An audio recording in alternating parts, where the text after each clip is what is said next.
Assalamualaikum warahmatullahi wabarakatuh. Kami dari kelompok 1, Akuntansi Syariah 2C, ingin menjelaskan salah satu materi dari Matematika Ekonomi dan Bisnis, yaitu menerapkan konsep fungsi nonlinear. Sebelumnya, perkenankan saya untuk memperkenalkan anggota kelompok 1, yaitu yang pertama, saya sendiri Anggi Aryani Putri, yang kedua Lifatul Masrurah, yang ketiga Rista Salsabila, yang keempat Pangastuti Nur Sasmi Taningroh, yang kelima M. Arifuddin, yang keenam Aulia Maulida, dan yang ketujuh Alfinah Diatulha. Materi yang akan dibahas pada penggambaran fungsi nonlinear yaitu meliputi penggal, simetri, perpanjangan, asimtot, dan faktorisasi. Pertama-tama, saya akan menjelaskan tentang penggambaran fungsi nonlinear. Penggambaran fungsi nonlinear tidak semudah fungsi linear. Meskipun prinsipnya secara umum sama, yakni dengan terlebih dahulu mencari sejumlah titik koordinat yang memenuhi persamaan fungsinya, namun prakteknya tidak mudah. Contoh dari penggambaran fungsi nonlinear yang pertama yaitu fungsi kuadrat parabolik. Contoh persamaannya yaitu y sama dengan 8 min 4x plus x kuadrat. Dengan sumbu x dan y yaitu 0 dan 8, 1 dan 5, 2 dan 4, 3 dan 5, dan 4 dan 8. Maka penggambaran kurvanya yaitu sebagai berikut. Yang kedua yaitu fungsi kuadrat parabolik. Dengan contoh persamaan, x sama dengan 8 min 2y min y kuadrat. Dengan sumbu y dan x, min 4 dan 0, min 3 dan 5, min 2 dan 8, min 1 dan 9, 0 dan 8, 1 dan 5, dan 2 dan 0. Dengan kurva sebagai berikut. Selanjutnya, fungsi kubik, yaitu dengan persamaan y sama dengan min 2 plus 4x kuadrat min x pangkat 3. Dengan sumbu y dan x, min 1 dan 3, 0 dan min 2, 1 dan 1, 2 dan 6, 3 dan 7, 4 dan min 2. Selanjutnya, saya akan menjelaskan tentang penggal. Penggal atau sebuah kurva adalah titik-titik potong kurva tersebut pada sumbu-sumbu koordinat. Penggal pada sumbu x dapat dicari dengan memisalkan y sama dengan 0 dalam persamaan yang bersangkutan, sehingga nilai x dapat dihitung. Penggal pada sumbu y dicari dengan memisalkan x sama dengan 0 sehingga nilai y dapat dihitung. Contohnya yaitu y sama dengan 16 min 8x plus x kuadrat. Penggal pada sumbu x dan y sama dengan 0 min x sama dengan 4. Penggal pada sumbu y dan x sama dengan 0 min y sama dengan 16. B. Simetri. Dua buah titik dikatakan simetrik terhadap sebuah garis apabila garis tersebut berjarak sama terhadap kedua titik tadi dan tegak lurus terhadap segmen garis yang menghubungkannya. Dua buah titik dikatakan simetrik terhadap titik ketiga apabila titik ketiga ini terletak persis di tengah segmen garis yang menghubungkan kedua titik tadi. Berikutnya, pada gambar A, titik A dan titik B simetrik terhadap sumbu X karena sumbu ini berjarak sama terhadap A dan B serta tegak lurus terhadap segmen garis AB. A dan B simetrik pula terhadap C karena yang terakhir ini terletak persis di tengah segmen garis AB. Gambar B memperlihatkan titik D dan titik E simetrik terhadap sumbu Y serta terhadap titik F. Gambar C menunjukkan simetri G dan H terhadap titik pangkal O, 0, dan 0. Dapat disimpulkan bahwa titik X, Y adalah simetrik terhadap titik X dan min Y sehubungan dengan sumbu X. Min X dan Y sehubungan dengan sumbu Y. Min X dan min Y sehubungan dengan titik pangkal. Bertolak dari kesimpulan di atas, dapat pula ditarik kesimpulan mengenai simetri sebuah kurva terhadap sumbu horizontal X, terhadap sumbu vertikal Y, atau terhadap titik pangkal. Yang pertama, sebuah kurva akan simetrik terhadap sumbu X jika untuk setiap titik XY pada kurva itu, titik simetri X min Y juga terdapat kurva tersebut. Yakni jika penggantian Y oleh min Y dalam persamaannya menghasilkan persamaan yang ekivalen. Yang kedua, sebuah kurva akan simetrik terhadap sumbu Y jika setiap titik XY pada kurva itu, titik simetrinya min XY juga terdapat pada kurva tersebut. Yakni jika penggantian X oleh min X dalam persamaannya menghasilkan persamaan yang ekivalen. Yang ketiga, sebuah kurva akan simetrik terhadap titik pangkal jika untuk setiap titik XY pada kurva titik simetri min X min Y juga terdapat pada kurva tersebut, yakni jika penggantian X oleh min X dan Y oleh min Y dalam persamaannya menghasilkan persamaan yang ekivalen. Selanjutnya ada contoh gambar pada gambar titik 5.7.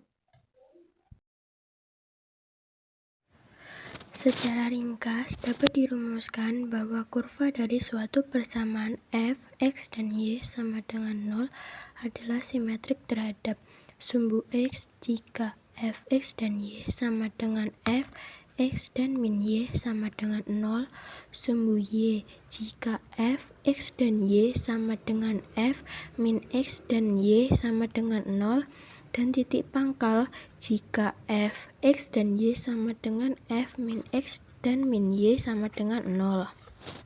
Sebuah kurva yang simetrik terhadap kedua sumbu x dan sumbu y dengan sendirinya akan simetrik pula terhadap titik pangkal.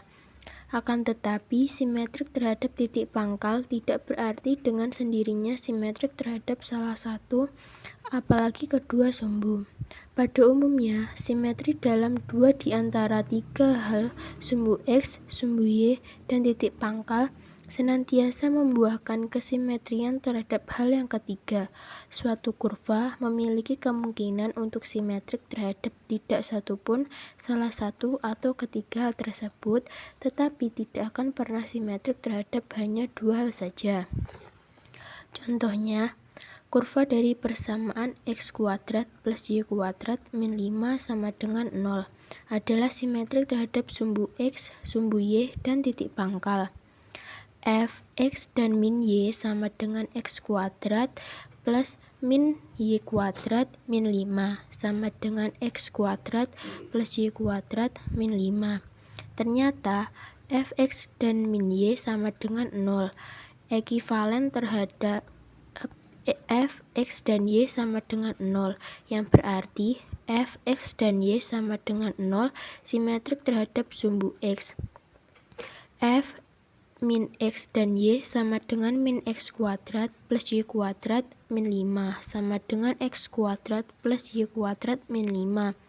Ternyata f min x dan y sama dengan 0, ekivalen terhadap f, x, dan y sama dengan 0, yang berarti f, x, dan y sama dengan 0 simetrik terhadap sumbu y. F min x dan min y sama dengan min x kuadrat plus min y kuadrat min 5 sama dengan x kuadrat plus y kuadrat min 5. Ternyata f min x dan min y sama dengan 0, ekivalen dengan f, x, dan y sama dengan 0, yang berarti f, x, dan y sama dengan 0 simetrik terhadap titik pangkal.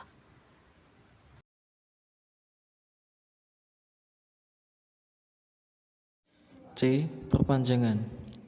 Konsep perpanjangan menjelaskan apakah ujung-ujung sebuah kurva dapat terus-menerus diperpanjang sampai tak terhingga atau tidak terdapat batasan perpanjangan, ataukah hanya dapat diperpanjang sampai nilai X atau nilai Y tertentu, atau terdapat batasan perpanjangan. Yang kedua, titik-titik X dan Y pada bidang sepasang sumbu-sumbu koordinat sesungguhnya hanyalah mencerminkan koordinat-koordinat yang terdiri atas bilangan-bilangan nyata. Yang ketiga, Jika sebuah persamaan mengandung variabel berpangkat genap, maka penyelesaian untuk variabel yang bersangkutan akan melibatkan akar berpangkat genap.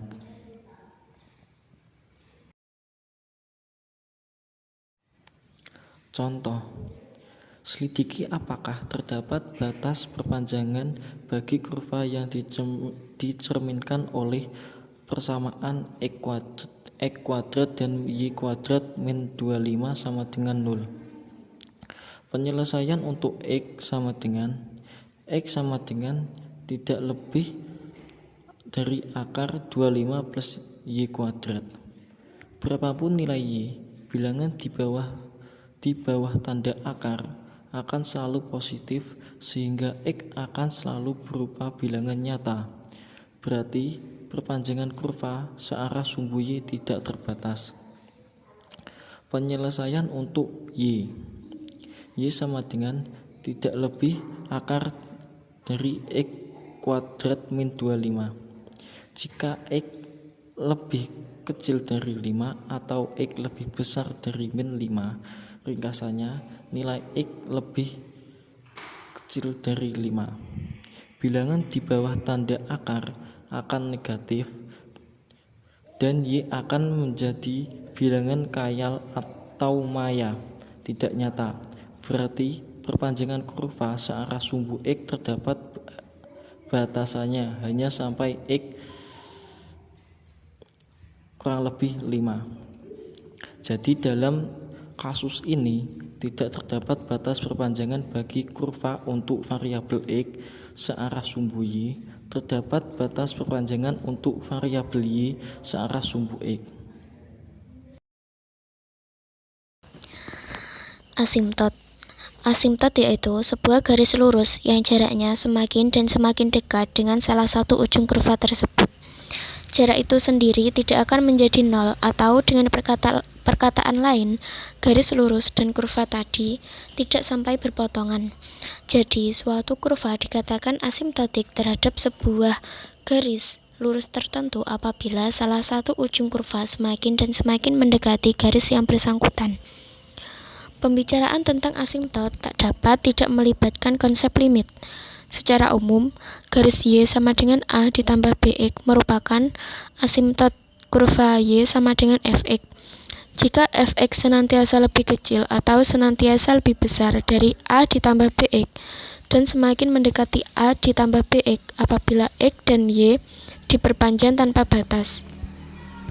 Dengan notasi limit, hal ini dituliskan sebagai Fx mendekati A ditambah Bx apabila X, Y mendekati tak terhingga. Dapat dilihat seperti kurva yang ada di bawah ini. Asimtot-asimtot yang sejajar atau berimpit dengan sumbu-sumbu koordinat biasanya mendapat perhatian lebih khusus. Asimtot-asimtot horizontal dan vertikal ini dapat kita lihat pada gambar di bawah ini. Pada gambar A, garis X sama dengan K. K yaitu konstanta, merupakan asimtot vertikal dari kurva Y sama dengan Fx. Jika karena Y mendekati tak terhingga, maka X mendekati K dan X kurang dari K atau X lebih dari K untuk setiap nilai X. Kemudian pada kurva B tersebut, garis Y sama dengan K merupakan asimtot horizontal dari kurva Y sama dengan Fx. Jika karena X mendekati tak terhingga, maka Y mendekati K dan Y kurang dari K atau Y lebih dari K untuk setiap nilai Y.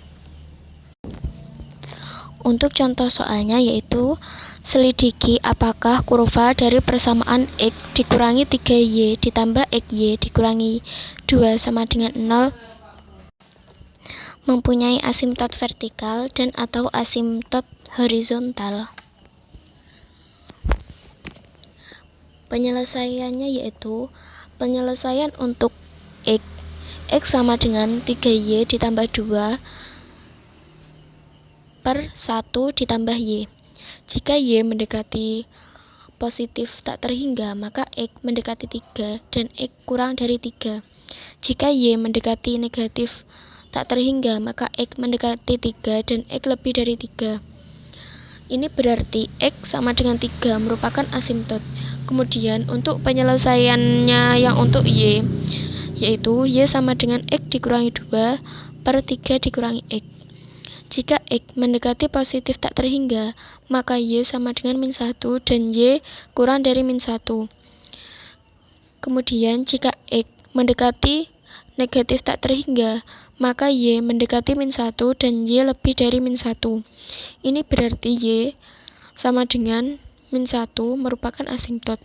Kemudian kurvanya bisa dilihat di bawah soal.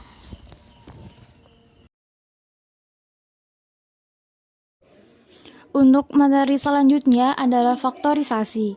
Faktorisasi fungsi ialah menguraikan ruas utama fungsi tersebut menjadi bentuk perkalian ruas-ruas utama dari dua fungsi yang lebih kecil.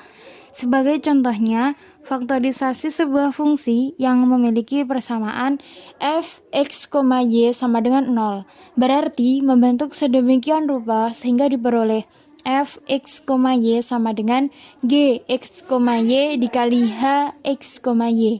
Dengan catatan, f(x, y) disebut ruas utama dari f(x, y) sama dengan 0. Dalam menghadapi persamaan, f(x, y) sama dengan 0 sangat sering karena kompleksnya jalinan antara x dan y. Kita mengalami kesulitan atau kesukaran untuk menggambarkan kurvanya. Kesukaran demikian bisa dibatasi dengan jalan memfaktorkan atau menguraikan fungsi tersebut. Jika hal ini memungkinkan atau tidak semua fungsi dapat difaktorkan, gambar yang dihasilkan akan terdiri atas gambar dari fungsi-fungsi yang lebih kecil. Jadi, jika f(x, y) sama dengan 0 dapat difaktorkan menjadi g(x, y) dikali h(x, y) sama dengan 0. Maka gambar dari f(x, y) sama dengan 0 akan terdiri atas gambar-gambar dari g(x, y) sama dengan 0 dan h(x, y) sama dengan 0. Penyelidikan mengenai faktorisasi adalah penting, mengingat sebuah persamaan kompleks yang dapat difaktorkan sulit digambarkan dengan tepat apabila tidak difaktorkan. Untuk contohnya, dari gambar kurva persamaan dari 2x kuadrat min xy min y kuadrat sama dengan 0, yang difaktorkan menghasilkan x min y 2x plus y sama dengan 0, sehingga gambar dari 2x kuadrat min xy min y kuadrat sama dengan 0, yang terdiri atas garis lurus xy sama dengan 0 dan 2x plus y sama dengan 0, seperti gambar 5,12 di samping. Terima kasih, demikian presentasi dari kelompok kami, semoga bermanfaat. Wassalamualaikum warahmatullahi wabarakatuh.